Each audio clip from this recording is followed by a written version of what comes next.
We are in Shoftim, chapter 8, verse 7. So it says, Vayomer Gideon, this is, just to catch up, this is after Gideon has gone to the people of Sukkot and said that he wants them to feed his army because they've been chasing the enemy and they're going to continue chasing them, so they need some to refill the troops. The people said no.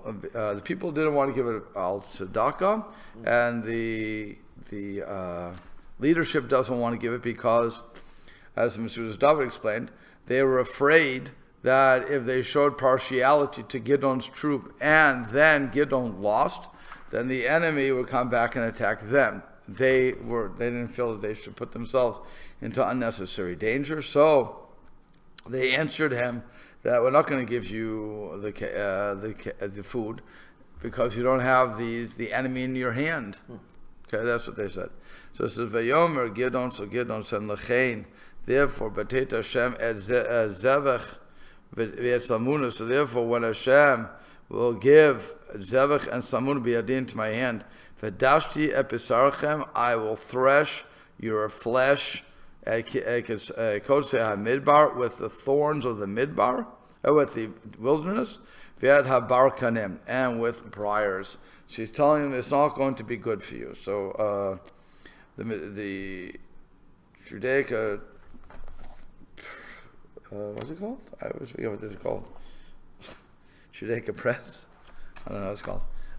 So they said about this, Gideon did not say if Hashem will deliver it because he was firm in his faith that the Lord should deliver. He said, then I will thresh your flesh with the thorns. Just as one who threshes wheat must beat it, so too will I beat your flesh with the thorns. So he's really telling the people off here. And right, so now the Malbim says on this, where is it? The Malbim's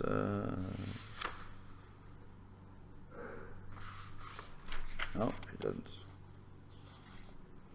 Oh, I'm sorry, he doesn't say. Okay. Next.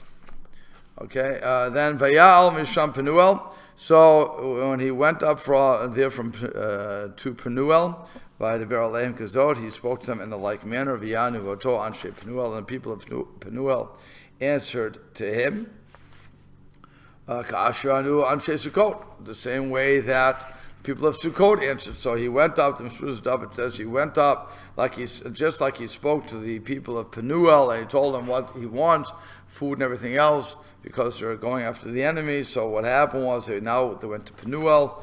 Penuel answered the same way. Vayomer, so he said, Gamlan she Penuel lemor. He also said to the people of Penuel, saying, Beshuvi v'shalom, when I return in peace, etot et hamigdal hazeh, I will smash or break down this tower. What is this tower? So the Masudas David says, Lefisha Batchu Lehisa gave V'migdal Oz, since they were certain in the strength of what protects them. What's it called? The strength, I guess, of this tower that they had. So he says, I'm going to take that down. When you fortify the place, that's the fortress. So they were relying upon that. And so the Malbim says, when I return, I'll take down your tower. Kihem ein lahem tiritz. They didn't have the answer, shi'areim, that they were afraid of the enemy, because they were relying upon this fortress of strength, or this tower of strength. Lachain, therefore, he says, therefore, you're relying upon this migdal, that this tower, or again, this fortress, how does he put it? This tower, yeah. You're relying upon that they won't be able to get you, and you still won't give us food. You're not afraid of them, but you still won't give us food, either via the requirement of charity, or from the requirement of feeding the people who are protecting your homeland. So then, when I come back, after I defeat them, I'm going to break down your tower. Okay? So again, he says, the explanation is, I will break down this tower. The city, secure with this tower, had no fear of reprisals, yet they also refused provisions. Therefore, Gideon threatened to destroy their tower and make them vulnerable to the enemy. So Das Ophrim explains that the tribes on the eastern side of the Jordan River did not want to help on the war because they feared Midian, who dwelled very close to them. Furthermore, they did not believe that God would help Israel at this time. Also, they knew nothing about Gideon, except that he came from a house of idol worshippers. Therefore, they did not have confidence in him. So, really, I mean, just put yourself in their place. What's the matter? I'm just thinking about what you just said. Yeah. So if you put yourself in their place, then they don't have such a bad claim. We live with the enemy. We're a bunch of idolaters. We don't really deserve, even if we are firm, we don't deserve as a populace to be saved by God. So God is punishing us, clear. And who are you? You're coming from, we don't know you except that you came from a family of idol worshippers. So you may be a false Messiah. And if you look at history all the way through, then that's really what happens. We have a lot of people who are false messiahs. I think the latest one, not the latest one, but the one that we all know, Shabsat Tzvi, where he went out and telling to everybody, I'm the Mashiach, and so I'm going to take you out, sell your homes, do everything, and people believed him because the world was in such a mess. We just had the Chalmysky massacres, so on and so forth, but it was unbelievable. And people really bought into that. And then when he was taken down and he converted to Islam, and then, he just converted to Islam. Was he also killed? No, I think he just converted to Islam. Yeah, it was convert or die. Yeah. Right, so he converted, and people still thought he was a Mashiach, just went to revealing himself further. Okay, so they were the nuts of the area, and everybody else was just very depressed, which is why historically when the Hasidim would come up with their exuberance of prayer and so on and so forth, seemingly shifting away from traditional learning and so on and so forth, that's when the other rabbis at the Vilna Gaon and so on and so forth said, no, this is forbidden to do, and you're just corrupting Judaism. And they were really afraid. Again, I'm speaking historically more than anything else, and history makes up their own stories as they go. So, with that said, but it seems that it's true in this place that he was afraid that the people would fall back into the trap of listening to somebody and becoming depressed again. And we couldn't take a second hit like that. Well, that would be the theory. Okay. So here also, if this guy isn't the true guy, and they unnecessarily put themselves into danger, and they're living around the enemy, so, what's the use of that? Why would put all our eggs in your basket when all we have to do is do tshuva and Hashem will save us? That sort of thing. You can look at that sort of a concept. But again, you really have to put all these things together. Otherwise, the story makes no sense. Here the guy's beating everybody. He's 300 people against an entire army, and he won. That should have given him enough clout. And yet that doesn't do that either, because they're saying all these things are just God testing us, or whatever the case is going to be. We don't deserve that miracle. That's the Das Sofrim. And again, I think it's coming from a good analysis of what was happening. I have a question. Yeah. Verse 7. You have the consonants for Hashem, but they're translating it God instead of Hashem. What? As compared to the Lord, you mean? Right. I don't know why. Who's is it? It's Archko? Yeah, this is Archko. So I don't know. It's the. There are some markings underneath the Vav. No, that's a musical note. Okay. At least if it's the same as mine. I have to see. I'm not sure. I'm assuming it's the same as mine. Zion. Yeah, that's just a musical note. Oh, so he doesn't have marking. They just put a Yud Kei Vav Kei. Yeah. So therefore God. So what do they normally translate that as? They normally translate as that. Wouldn't that be translated Hashem?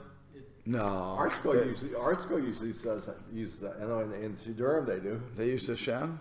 Yeah. Also, I don't know. Maybe in what do you call it? Maybe in these books, they use God as compared to Lord or something. I'm not sure. Does the Judaica Press use? Here, so you talk about It says verse 7. Verse 7. Yeah, here, in this one it says Lord. 7. Yeah, it says Lord. So I don't know. I'm not sure. Thank you. Yep. No problem. You have to ask Arshkol, right? That's an Arshkol. Okay. I always said it. Translators make their own thing up. So sometimes it's a printer's error, and they didn't catch it. Sometimes it's just they're going back and forth. I don't know. I never got the difference between God and Lord to begin with, but I mean, I just don't get it. Why we have a distinction at all? Well, Hashem, when we the way we vocalize it, it would be Lord. That's why they translate. That's what I was always no, but I'm saying I don't understand the difference in the English of Lord and God. Oh. I don't get that difference. Well, like in Hebrew though, Lord could also be a human master. Huh? That would be Adon. You wouldn't spell the Yod Kei Vav Kei. Well, that would be Adon. And now the Christian translators, they translate Hashem as Lord, all caps. Yeah. They translate Elohim as God. Yeah. And they translate Adon as Lord with lowercase. Okay, so that again, I'm not sure. I'm not sure why. I'm not sure what God means. That's the only thing they're going to put out. If I would take out the YouTube, the Orthodox rabbi says, "I'm not sure what God means." That's the headline. Okay, Rabbi admits doesn't know what God means. Okay, but I don't know what the English word God means as compared to the English word Lord, meaning God, means. So that's what I'm saying. I don't get that. The English translation is based on the difference in the Hebrew. No, but what we're all agree. Yeah. We're all agree. What I'm saying is I don't understand the difference between God and Lord in the sentence. I don't think English language does either. Oh, so if that's the case, then you can say it. I think they're just following what they're perceiving from the Hebrew. Yeah, by the way, the reason they would say, if anything, the reason they would say Lord for Hashem is because you pronounce it Adonai. Yeah, that's what I mean. Adonai, my master. That's what I was talking about. Yeah. Could be. Like I said, I don't know. That would be. But again, why would Elohim be God? Because God is all encompassing. God. Yeah, but God's all encompassing. So by right, God should be Hashem. Lord should be Elohim. So that's they didn't know that. Because the judge is a Lord. Who were the first English translators? We're not Jews. Huh? I don't know. Probably not. And then when we did get Jewish translations, they're just following what was already accepted. They're just following, right? Exactly. Right. Including the chapters and verses. Right. 100%. Right. 100%. Yeah. So like I said, I don't know. Was the English translation from the Greek? No, it was from the Latin, I think. Latin. Yeah, because it's all coming from Latin. I mean, they may have looked to the Greek if they didn't know the Latin. Who knows? Translated it first, and then what do you mean? In terms of Latin, the Romans translated. That would be the Romans, the Roman Empire. Yeah, the monks. The monks. The Christian translations could come from either the Latin or the Greek. Okay. Most of them depending on which church, basically. Yeah, but I'm saying the English translations, though, come from more the Latin. They wouldn't come from the Greek per se, unless you had a problem with it. King James was the first English, right? There were some before that. Really? It was the first major English translation. So, like I said, where did they get it from? A combination of Hebrew and Greek. Not the Latin and Latin. Oh. Yeah. So there's a whole bunch of. They had their own Hebrew scholars, in other words. Yeah. They certainly some things they didn't understand. Correct. Okay, let's go on. All right. So now we got that. Yeah. Okay, so now what happens is, so we're on 8. Okay, no, we did 8, right? Yeah, we did 8. So now we're on 10. Yeah. We're on 10. Okay. V'zevech v'salmuna v'karkar. So what happened? Now Zevach and Salmuna were in Karkar. That's a place. U'machaneim imam kachameshad aser elef, and their camp with them was approximately 15,000 men. Kol anotarim, all that were left over, mikol machaneh, from the camp of Bnei Kedem, of the children of the east. V'hanophilim, and the ones who were fallen were Mea ve'esrim elef ish alev charev, were 130,000 men of the sword. Now let's remember that it wasn't the 300 Jews, Jewish guerrilla warfare soldiers killed them. It was they killed themselves. Remember that. Let's not forget that, because otherwise you'd ask, wait a second, how could 300 people without bombs, without machine guns, kill 120,000 men and leave? So that was really 120 and 15. So you have 135,000 men coming against 300. Yeah. It would be insane to say that they got it. Wow. So that's why we had it here before, that they were confused. God caused confusion in the ranks, and they killed themselves. So the Jews could just sit back and watch. Okay. But it's okay. So now you have. Did anybody say anything? No. So Vayal Gideon. So now Gideon went up Derech Hashchunei Baalim. He went by the way of the tent dwellers Mikedem from the east of Lenovach of Novach Vayagba and Yagbaha. Vayach ed Hamachana, and he smote the camp. V'machana hayabetach, and the camp was secure. So he goes up, and Rashi explains where was this Novach V'Yagba, Shem Ari Yisrael. They were Israeli cities.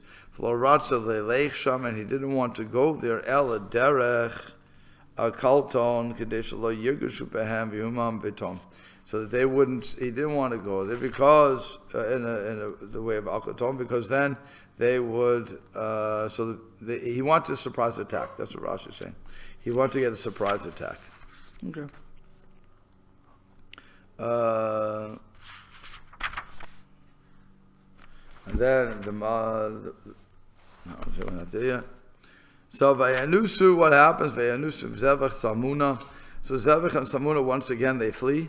Vayerdo Facharem, and he pursued after them. Vayilkot et Shnei Malche Midyan Vet Zevach El Salmuna Chol Hamachane Hecherid.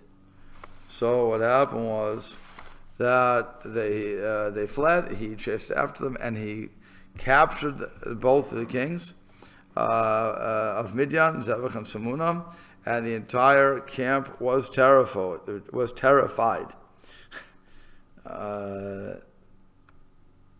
So he said, Metzudas David says, Gideon hechrit ekol hamachaneh. Gideon terrified the entire camp, v'lo yachlu hadshil hamalachim yadon, and they couldn't save the kings from his hand. Again, you have to picture what's going on. You have 300 men who are chasing after. Oh no, you have more, because now you have some other people who may have gone with them. But at least you have three. I think I'm not sure if we have 300 or we have more at this point, because he got people from Naphtali and he got others, and then from Manasseh. Oh, not Manasseh. Who was the last one who jumped on the bandwagon? It was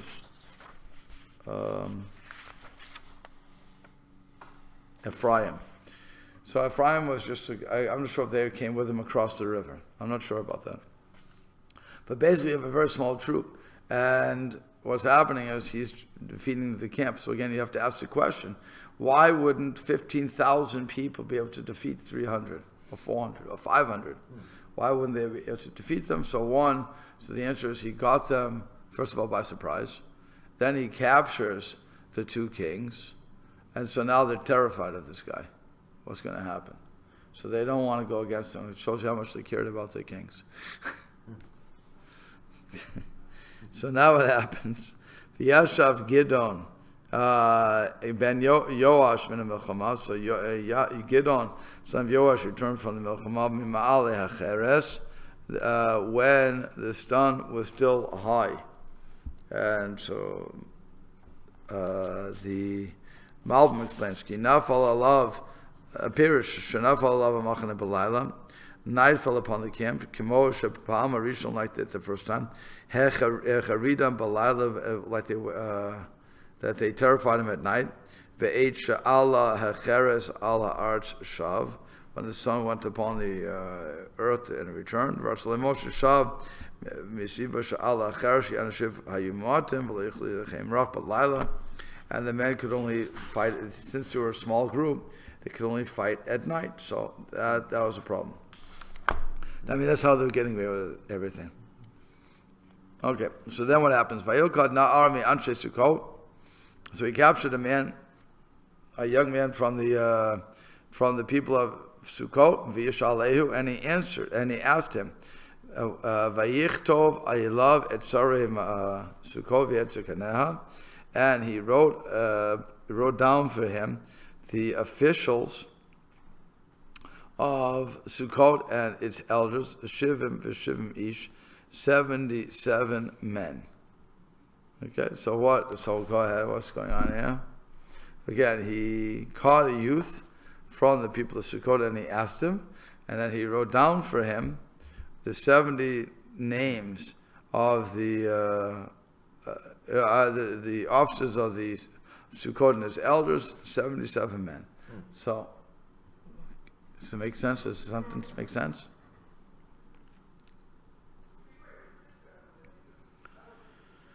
Yeah? You're all happy with that? What did he ask him? He wants to identify the leaders. Well, clearly, right? So, what happens is Meshuz David says, Katzer, v'lo pirush ma she'elu. The author makes the thing short and he doesn't tell him what it was. Mi'atzmo yuvan hadavar. But if you keep reading, you'll understand what he asked him. But it's interesting because he says he inquired of him, and he wrote down. Okay, but he didn't say what he asked of him. He could have asked him, how you doing? What's going on? You're afraid of me? No, obviously what he asked him was, who are the leaders of the people that we have to destroy? Okay, fine. So what happens is, Vayavo el anshe Sukkot, so he came to the men of Sukkot, Vayomer, and he said, Hinei zevach v'tzalmuna, behold, zevach and salmuna, asher cheraftem oti, that you taunted me, Lamor saying, Hakav zevach v'salmuna atab yedecha, is the hands of zevach and salmuna now in your hand? Ki nitain anashecha ha'ye'efim lachem, that we should give to your tired men bread. So now he's giving it back to them. And so Malbim explains, Hine ra'a, behold, see, ki sarei Sukkot einam ra'oyim la'onesh, that the officers of Sukkot were not fitting to be punished. Ki tanu kedin, because they had a proper claim. Shadayim lahayum michuyavim l'teit lo mas, they still were not required to give them taxes before. In other words, v'gam ki hayu yireim la'asod, and also they were afraid to do this for the reasons we said. Aval anshe Sukkot shmehem sha'al b'tor tzedakah, but the people of Sukkot, that they were asked to give them food because of tzedakah, because people were tired. They, on the other hand, were fit to be punished. Therefore, they came to the men of Sukkot and not to the officers. And so he explains the reason of the punishment is because they taunted him. And they said, is the hand of Zevach and Samuna now in your hand that we should give your men, your tired men, food? Lotafash lashon hasarim. He doesn't use the language of the officers. Ki nitin l'sava achalech, that we gave to your army food. Shezeh lo hayachiruf. That would not have been a taunting. Shedayan lo huchsuku b'tzava milchama kilchem b'torat mas. Because again, they didn't yet deserve to be nourishing these men via taxes. But to the men of Sukkot, where he said to give to your men, your tied men food, Shmehem Sha'al Tzedakah, they should have asked tzedakah for the men of these tied men, lo mas, and not tax for the armed forces. Zayechir, if this was a matter of the taunting. So you understand? He's not picking on the officers because they had a good claim. You don't have anybody. You can't get us for taxes. On the other hand, for the people, it should have been tzedakah. So what happens? Next verse, Vayikach et ziknei ha'ir. So he took the elders of the city, v'yakotzei ha'midbar, and the thorns of the wilderness, v'yet ha'barakanim, and the briars, vayoda behem, and he broke. It's interesting. Vayoda, which was David, translates as v'tavar, and breaks. Normally yoda would mean knows. Okay, yodalet ayat, knows. But he's translated as breaks them. He broke the men of Anshe of Sukkot. So it's interesting that they would use that language. The Malbim explains, "Vayoda behem rosh lemor al yadam." He made them known on the hand. Shesiva shekenim yisru and Anshe Sukkot bekotzim al shma'arav ma'an olechem. So he punished the people of Sukkot with these.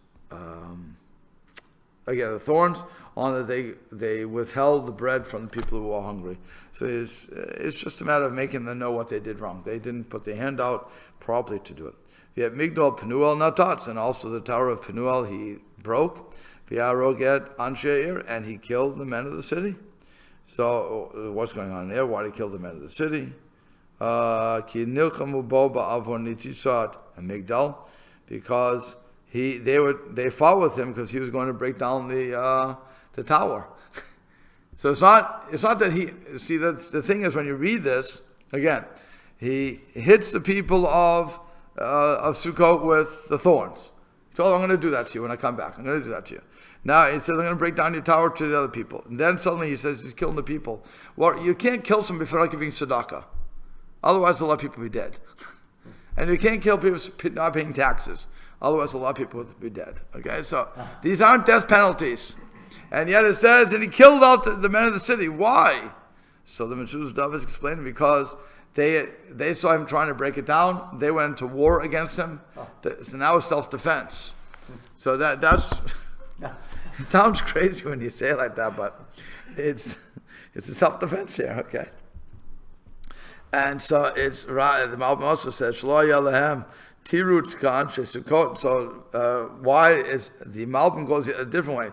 He killed the men of Sukkot because they didn't have the answers, namely that they were afraid or anything else, like the men of Sukkot. So he goes another way, but just on a simple basis, it seems that the reason he was trying to he had to kill them was in the form of self-defense. That's all. That's how the Metzudas David is explaining it. Like I said, it's quite interesting when you look at it like that. Okay, so we'll have to stop here.